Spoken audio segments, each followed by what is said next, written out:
Noong 1992, isang batang babae ang sumilip sa kanyang bintana at nakita ang larwang bangka ng kanyang kapatid na may karamdaman na nakamamatay na lumulutang sa kanilang backyard pool. Pumunta siya upang kunin ang larwang buwat, ngunit bigla siyang hinayla ng hindi kilalang puwersa sa tubig.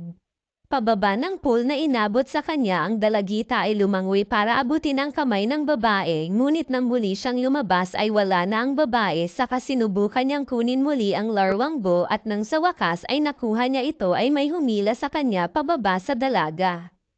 Sinubukang sumisigaw para humingi ng tulong, ngunit siya ay nasa ilalim ng tubig. Pagkatapos ng ilang sandali ay huminto ang pakikibaka at ang batang babae ay wala na saan man. Sa kasalukuyan, ang pamilya Waller ay dinala sa loob ng isang tahanan matapos magkasakit ang ama na si Ray. Napilitan siyang magretiro sa kanyang karera sa baseball ang pamilya. Pagkatapos ay nagpa siya na maghanap ng bagong tirahan kung saan sila ay permanenteng maninirahan, at narito sila ngayon ay nangangaso ng bahay. Pagkatapos suriin ang bahay na hindi nagustuhan ng pamilya Waller ang bahay, kaya nagpa siya silang umalis. Sa ngayon ay nagmamaneho si Eve sa isang kapitbahayan ng si Ray. Biglang sinabi ni Eve na ihinto ang sasakyan bago itinuro ang isang for sale house na tiningnan nila ito, at natuwa si Ray nang makitang may backyard pool dahil gusto niyang magkaroon ng isa. Sina Ray at Eve na nag-check sa pool saglit bago iminungkahi ni Eve na kunin.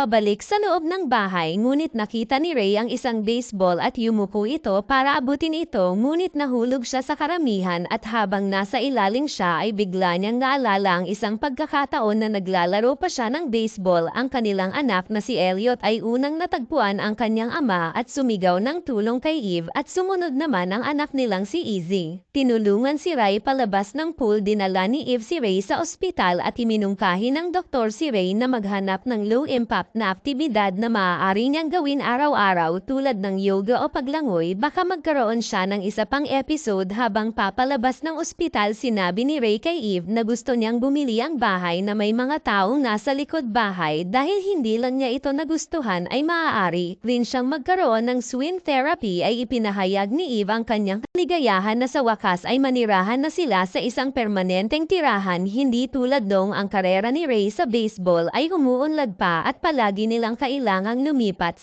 Sa wakas ay nagpa siya ang pamilya Waller at lumipat sila sa lalong madaling panahon sa kanilang bagong tahanan. Nagkaroon ng bagong trabaho si Eve at parehong lumipat sina Izzy at Elliot sa ibang paaralan. Sa pagkakataong ito ay hindi na nila kailangang mag-alala kung gaano kaunting oras ang maaari nilang gugulin sa kanilang bagong trabaho at paaralan. Pagkatapos lumipat sa bahay ang pamilya Waller, pagkatapos ay sabay-sabay na nilinis ang pool. Sinabi ni Izzy sa kanyang mga magulang na isang lalaki ang nag-recruit sa kanya para sa swim team, at nagpa siya siyang sumama kay Ray na ipinahayag kung gaano siya ipinagmamalaki sa kanya habang inabot niya ang alisan ng tubig para malinis ito. Pero may kung ano sa drain ang pumutol sa kamay ni Ray at napasigaw siya habang hinihila niya ang kamay ni Eve, at nagalala ang mga anak nila at nilapitan si Ray, at doon na nagsimulang tumulo ang itim na likido mula sa drain. Ay tumawag sila ng maintenance para inspeksyonin ang pool at nalaman na ang pool ay talagang isang spring pool habang kumukuha ito ng tubig mula sa isang underground spring. Sa lugar na ang pool ay mahalagang self-sustaining tulad ng natural filtration, geothermal heating at lahat ng iyon. Noong gabing iyon ay ina-unbox ni Ray ang kanilang mga gamit habang si Eve ay abala sa pagpuno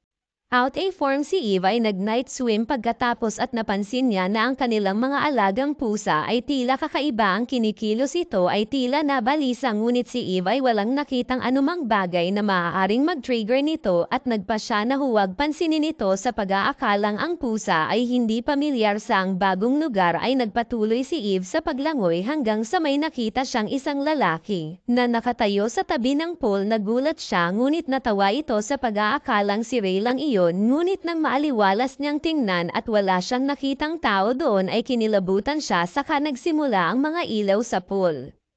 Pagkutitap at nagpa siya si Eve umalis sa pool at bumalik sa loob, ay tiningnan niya ang kanyang mga anak at bumalik sa kanyang silid kung saan nadatnan niyang natutulog si Ray. Naramdaman ang kanyang presensya. Nagising si Ray at tinanong siya ni Eve kung lumabas siya habang siya ay nasa pool, ngunit sumagot si Ray samantala ang pamilya pusa ay nakahiga sa diving platform nang ang parehong larwang buwat mula sa simula ng pelikula ay lumabas mula sa tubig na kumukuha ng atensyon ng pusa. Ang mga ilaw sa pool ay nagsimulang kumurap muli at kinabukasan ay nawala ang pusa na naiwan lamang ang kwelyo nito na lumulutang sa pool. Ang Waller pamilya nakita ito at naisip na nahulog ang pusa sa tubig at natakot, habang ang iba ay hinahanap ang pusa na inabot ni Ray at kinuha ang kwelyo mula sa pool. Gamit ang kanyang nasugatan na kamay, pumunta siya upang tingnan ang benda at nataranta ng mapagtanto na ang sugat wala na at tuluyan nang gumaling ang buhangin niya. Noong gabing iyon nagising si Eve sa isang bangungot ng pool na natatakpan. Habang nasa ilalim siya ng tubig, nagising siya at nakita niyang lumalangoy si Ray. Kinabukasan ay nagpa-therapy si Ray at nagulat ang doktor sa pag-check-in sa kanya. Napakaikling tagal ng panahon, Ray ay kapansin-pansing bumuti at naisip ng mag-asawa na maaaring dahil ito sa water therapy na nagpasaya kay Ray na napagtanto na ang pool ay tumutulong sa pagpapagaling sa kanya. Mula noon si Ray ay naging mas chirpy at siya ay naging mas dedikado sa kanyang water therapy. Isang araw, inanyayahan ni Elliot ang kanyang ama na sumama sa paglangoy.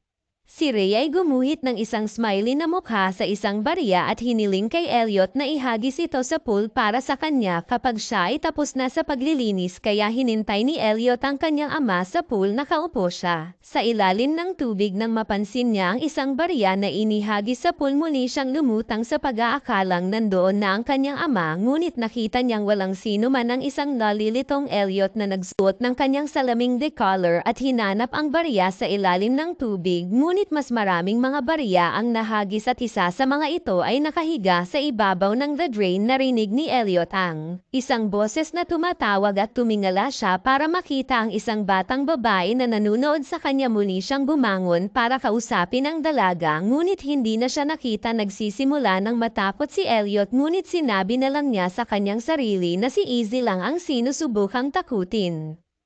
Nagpatuloy siya sa paglangoy at huminto sa ilalim ng diving platform kung saan nakarinig siya ng kalabog. Isang anggulo mula sa ilalim ng tubig ay nagpakita na may nakatayo sa ibabaw ng platform, ngunit nang umakyat si Elliot upang makitang walang tao ay narinig ni Elliot ang boses ng isang batang babae mula sa skimmer plate. Ang binata ipinakilala ng batang babae ang kanyang sarili bilang si Rebecca, at habang kinukuha ni Elliot ang kanyang laruan mula sa loob ng skimmer plate ay isang kamay ang humawak sa kanyang braso at sinimulang hilahin siya. Napasigaw si Elliot sa takot nang mapansin niya ang isang silhouette mula sa loob ng skimmer plate at sinabi sa kanyang ina na pumunta si Eve upang tingnan, ngunit wala siyang nakita o anumang kainahinala. At nang sabihin niya kay Ray ang tungkol dito ay sinabi sa kanya ng huli na maaaring nagkukunwari lang si Elliot dahil nahihirapan siyang maghanap ng ilang mga kaibigan. Ang pamilyang Waller ay pumunta sa paaralan kasama si Elliot upang ipakita ang suporta sa kanyang baseball training. Nandyan si Ray para tumulong sa paggabay sa mga estudyante at nang hikayatin siya ng team coach na pindutin ang bola ng isang beses lang pumayag si Ray, ngunit humahad lang ang kanyang karamdaman at nabigo siyang bumagsak sa lupa. Sinubukan niya muli at matagumpay na nataman ang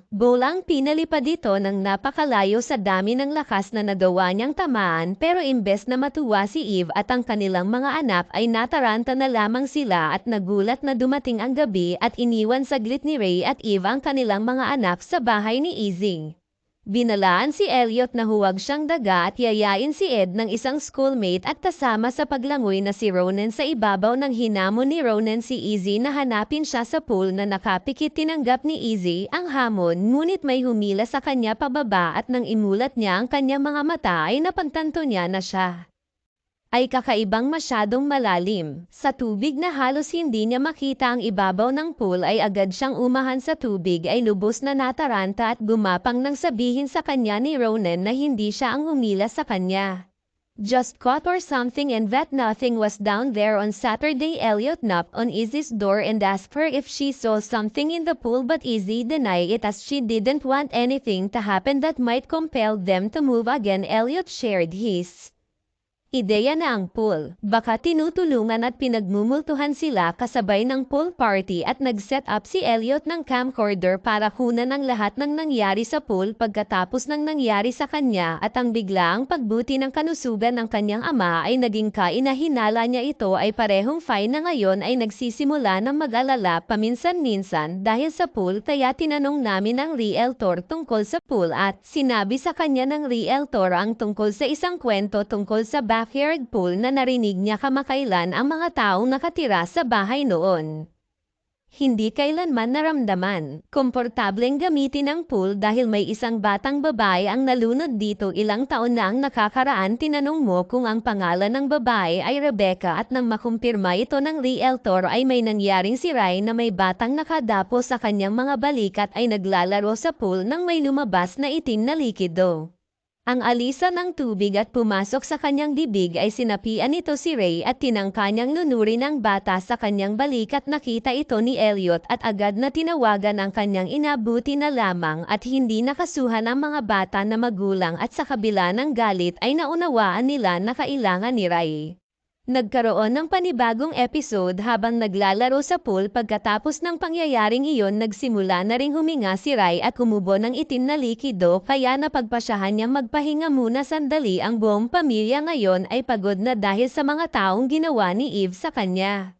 Magsaliksik tungkol sa pool at nalaman na may mahabang kasaysayan ng pagkawala sa bahay na tinunton niya ang nanay ni kay Rebecca at tinanong siya kung ano talaga ang nangyari sa batang babae bago siya nalunod sa pool. Pagkatapos ay sinabi ni kay sa kanya kung paano. Ang pool ay dating bahagi ng isang nakapagpapagaling na bukal ngunit ang bukal ay nais ng isang bagay na kapalit para sa pagpapagaling na ibinibigay nito sa mga tao na kailangang magbayad upang ang tubig ay patuloy na upang pagalingin ng isang tao. Ang isa pang dapat isakripisyo ito ay nahayag na si Kai ay nagsakripisyo sa kanya sariling anak na babae upang iligtas ang kanyang anak na may karamdamang nakamamatay. Nang biglang umubo si Kai ng marahas nakita ni Eve ang itim na likidong tumutulo mula kay Kai at papunta sa maliit na fountain habang naliligo si Ray nang magsimula siyang mabulunan na may lumalabas na itim na ugat bago siya tumayo habang nakatiting sa kanyang mga mata.